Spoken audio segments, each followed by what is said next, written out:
Meus irmãos, eu quero compartilhar a palavra e eu queria começar dizendo o seguinte: Deus não pode ser alcançado pela mente humana. Então, o finito não pode explicar o infinito. Então, Deus não pode ser alcançado pela mente humana. Se o cientista quiser encontrar Deus na lente do microscópio, ele vai procurar e será em vão. Por isso que a Bíblia nos diz que é pela fé. Agora, não quer dizer que a nossa fé seja irracional. Mas, meus irmãos, pense bem, entre tudo que há em Deus, o que para você é mais difícil de entender?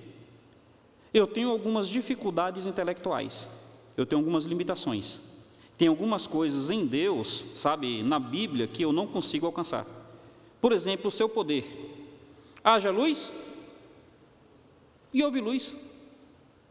Mas não foi apenas a luz de uma vela, o que já seria muito difícil.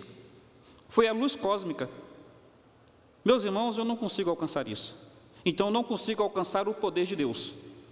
Não consigo alcançar a sua sabedoria. Não consigo alcançar a sua perfeição. Mas se os seus atributos naturais já são difíceis da minha mente alcançar, quando eu penso no seu caráter, aí que eu tenho mais dificuldade ainda. Eu queria pensar um pouco nisso, um aspecto de Deus que para mim é o mais difícil de eu entender. Abre sua Bíblia, por favor, mesmo assentado, em Salmo capítulo 63. Salmo 63. Salmo 63. Observa, por favor, o versículo 3. 63, verso 3. Diz assim: porque a tua graça é melhor do que a vida.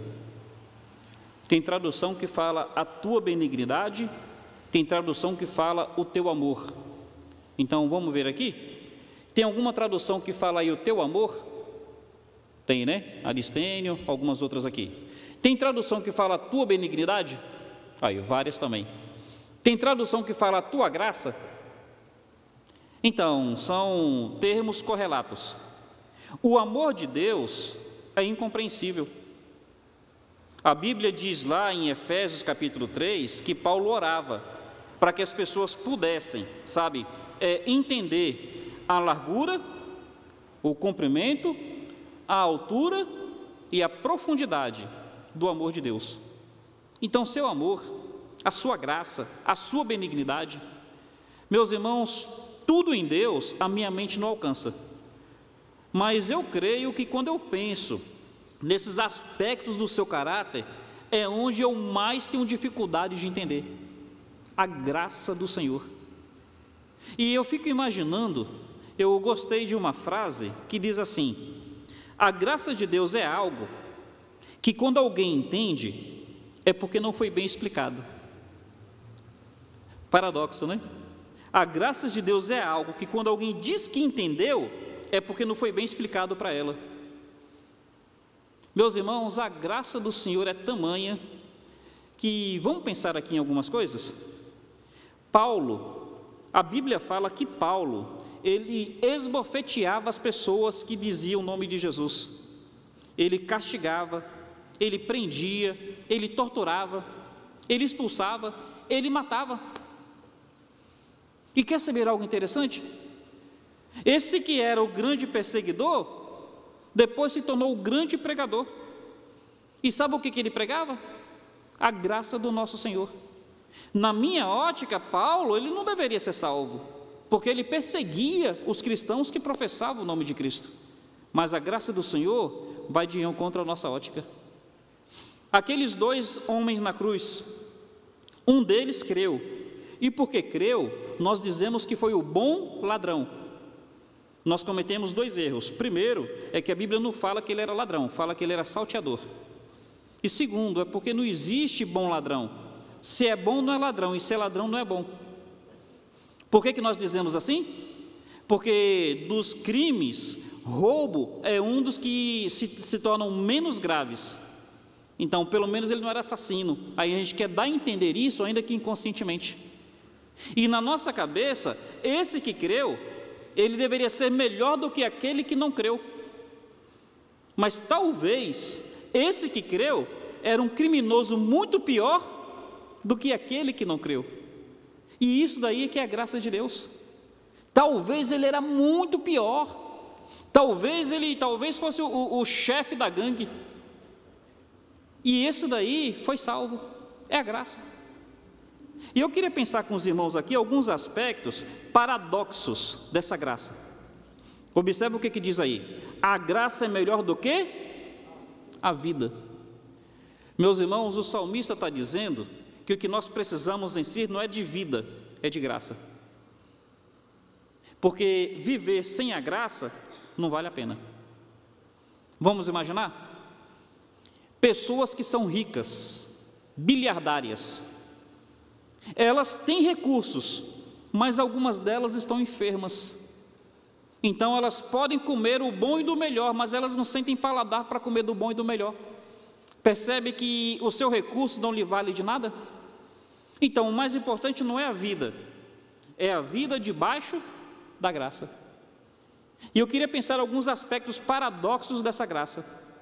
Abre comigo, por favor. Em primeiro lugar, olha Filipenses, capítulo 1. Filipenses, capítulo 1.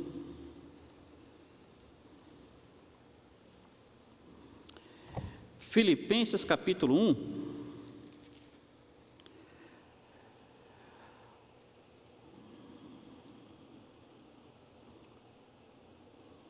Filipenses 1.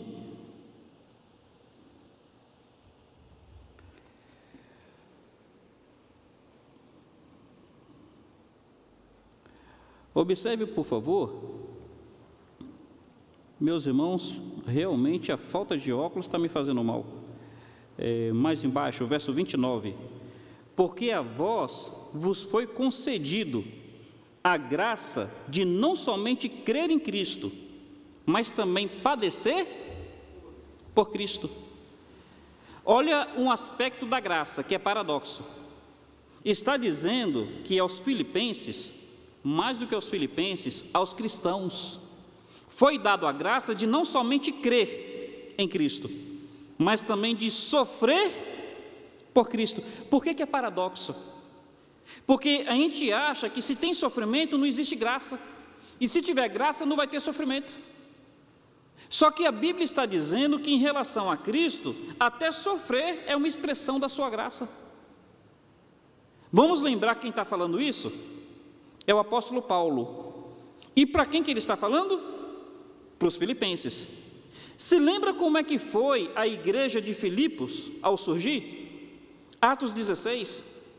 Paulo chega numa cidade chamada Filipos. E ali naquela cidade tinha uma moça que tinha um espírito de adivinhação. A moça era endemoniada. Aí essa moça começa a atrapalhar a pregação de Paulo. E Paulo, com a autoridade de Deus, em nome de Cristo, expulsa aquela entidade, aquele demônio.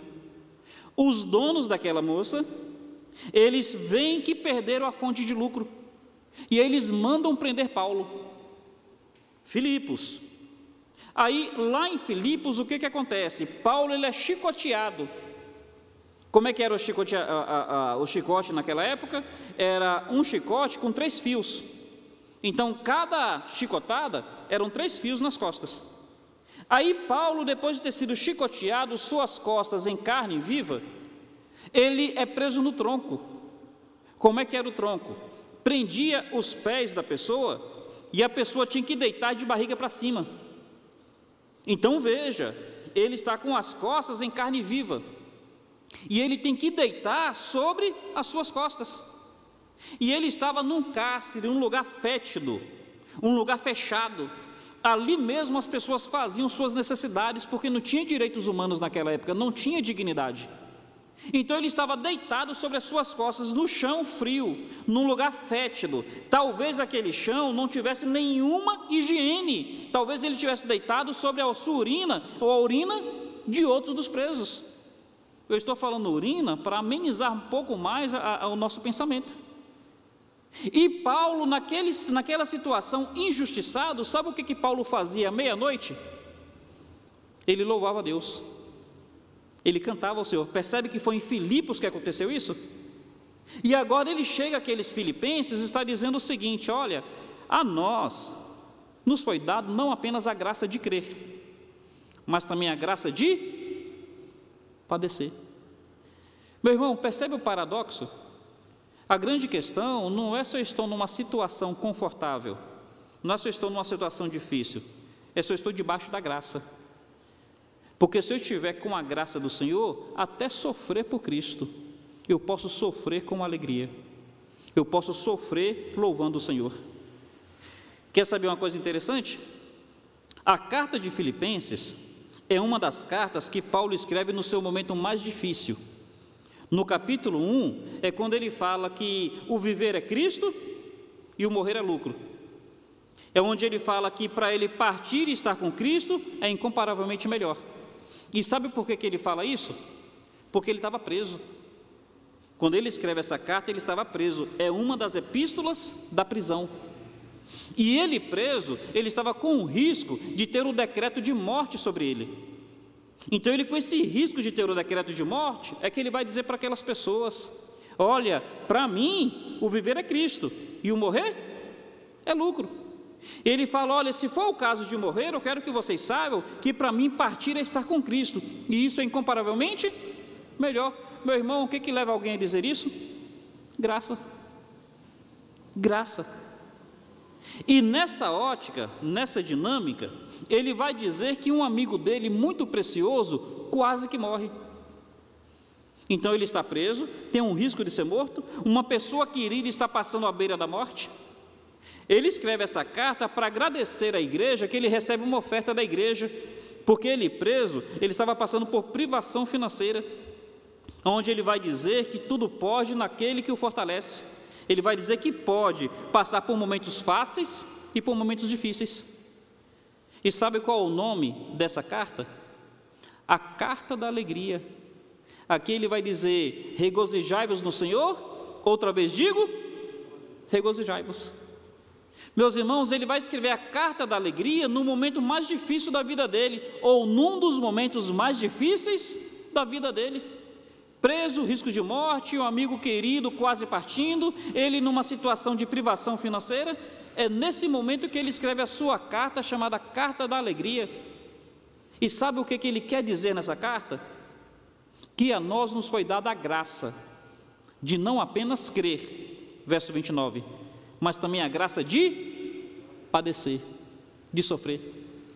Percebe como é que a graça é algo que a nossa mente não consegue alcançar? Porque a gente entende graça, sabe o quê? É se eu conseguir a porta de emprego, aí a graça de Deus foi comigo. A gente entende graça se a gente tiver o aumento. Se houve um aumento, houve uma promoção, a gente entende que a graça de Deus foi comigo. A gente vai entender que é graça se algo bom me acontecer, eu vou dizer que a graça de Deus foi comigo. Só que a graça, sabe, precisa ser entendida como melhor do que a vida. Melhor do que as coisas boas que podem acontecer nessa vida é a graça de Deus, porque se a graça de Deus for comigo, até eu sofrer, eu posso sofrer por Cristo. Então, meus irmãos, a graça não é apenas se eu conseguir um emprego, a graça também se eu for demitido. A graça não é apenas se eu tiver uma promoção, a graça também é se eu entrar em falência. Difícil dizer isso, né? A graça não é apenas se eu tiver o livramento, a graça é mesmo se eu passar pelo acidente. Pelo menos é a ótica paulina. Pelo menos é a ótica paulina. Meus irmãos, nós precisamos entender isso. A graça é um paradoxo. Eu não preciso em si da vida, eu preciso é da graça do nosso Deus. Eu preciso é da graça do Senhor comigo, porque a graça dela é melhor do que a vida. Teve um homem, Sundar Singh, ele foi conhecido como o apóstolo dos pés sangrentos. Ele conta a biografia dele é narrada, ele passou muita dificuldade na Sibéria por causa do nome de Cristo. E ele diz que a coisa que ele mais amava era a cruz do Senhor Jesus Cristo. Ele diz que com a cruz de Cristo, até o inferno ele enfrentaria, porque com a cruz de Cristo, o inferno seria amenizado. O que ele fala da cruz de Cristo, eu quero falar da graça do Senhor. Olha, com a graça do Senhor, nós podemos passar por qualquer dificuldade, porque a graça do Senhor é melhor do que a vida. A grande questão não é se eu vou ficar livre do Covid. A grande questão é se a graça do Senhor vai me assistir no Covid. A grande questão não é se eu vou ficar livre do problema. É se a graça do Senhor será comigo no meio do problema. Porque a graça do Senhor, melhor do que a vida. Nossa mente não alcança isso. Veja, uma pessoa que ainda não experimentou a salvação em Cristo, ela vai dizer que isso é loucura. Porque o homem natural não entende as coisas de Deus. Mas nós, não é porque nós entendemos, é porque nós cremos em nome de Cristo. A graça é melhor do que a vida. Um segundo aspecto da graça, que é um paradoxo. Abre, por favor, em 2 Coríntios, capítulo 8. 2 Coríntios, capítulo 8.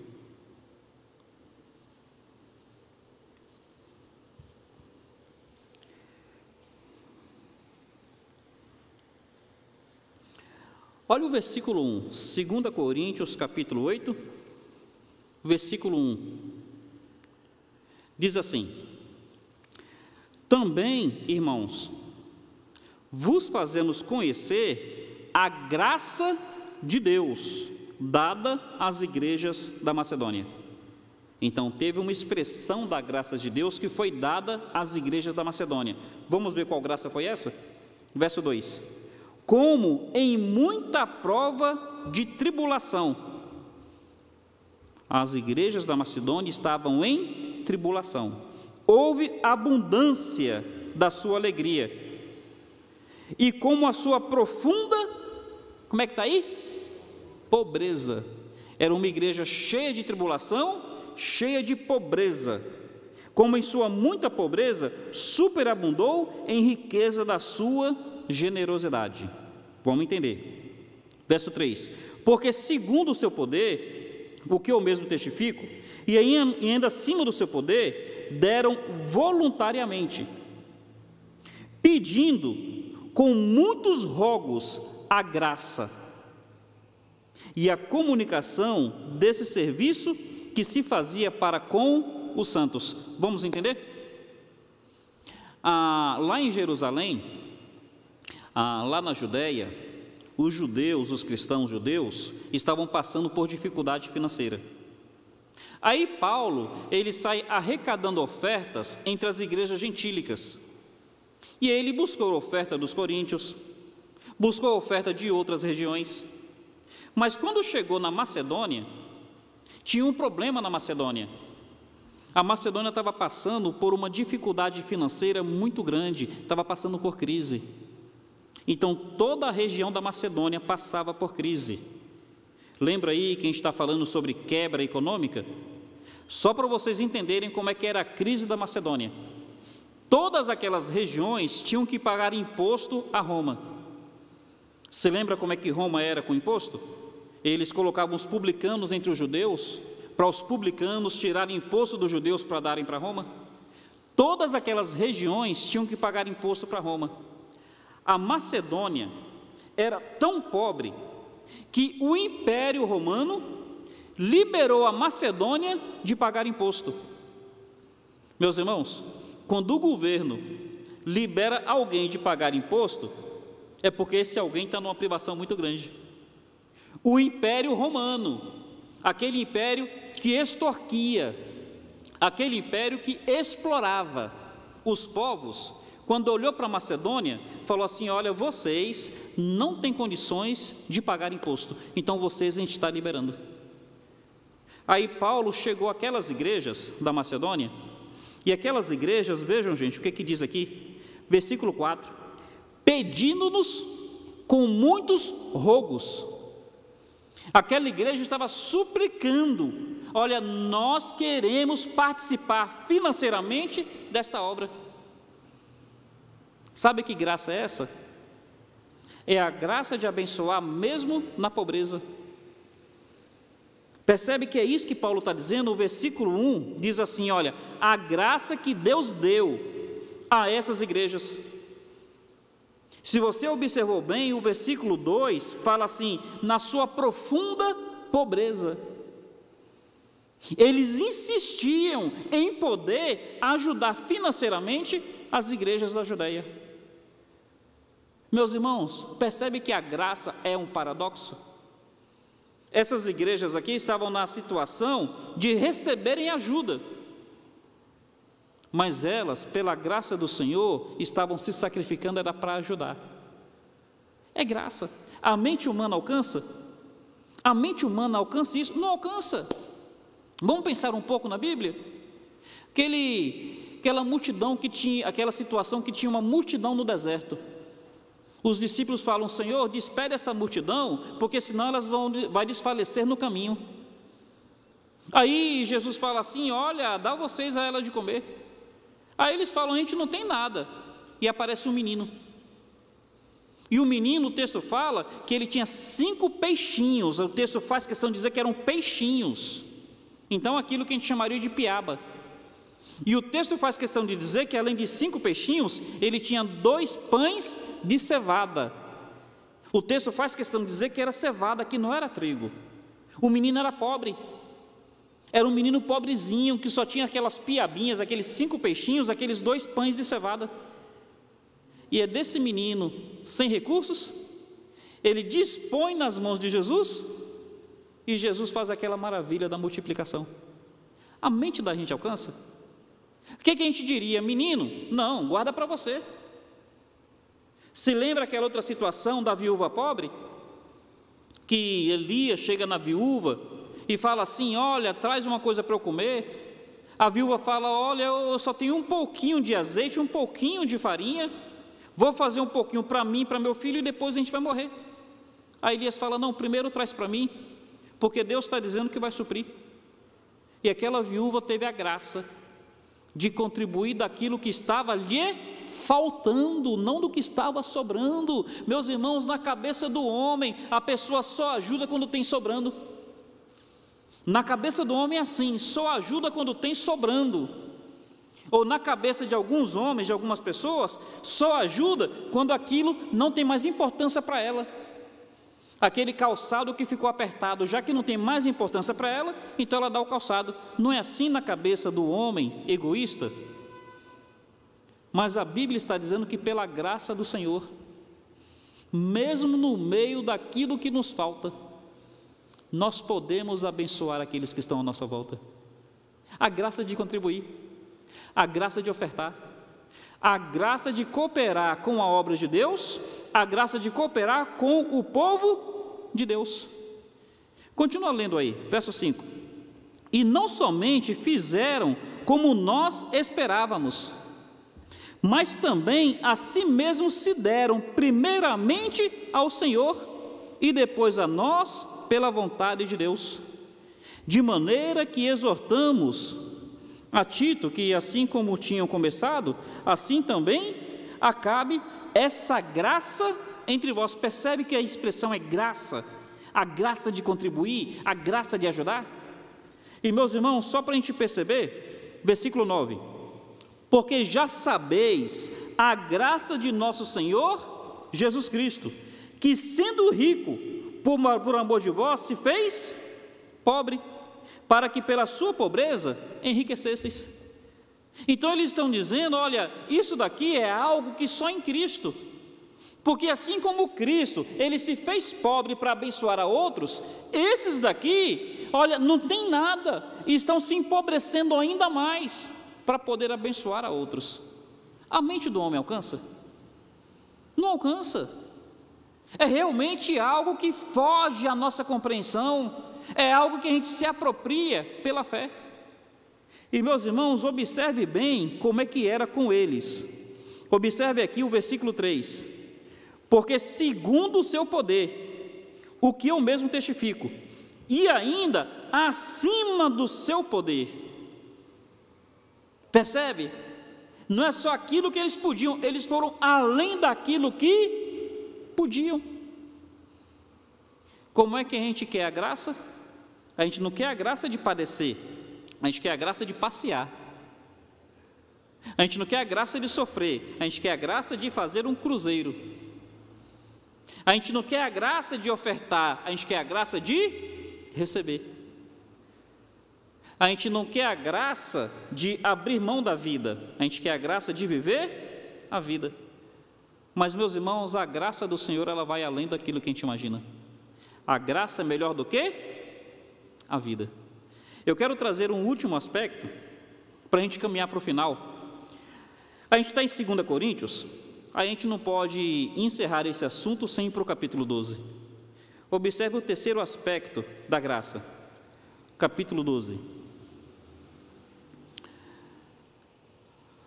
A partir do verso 7, 2 Coríntios 12, a partir do verso 7, diz assim: e para que não me exaltasse pelas experiências das revelações, foi-me dado um espinho na carne.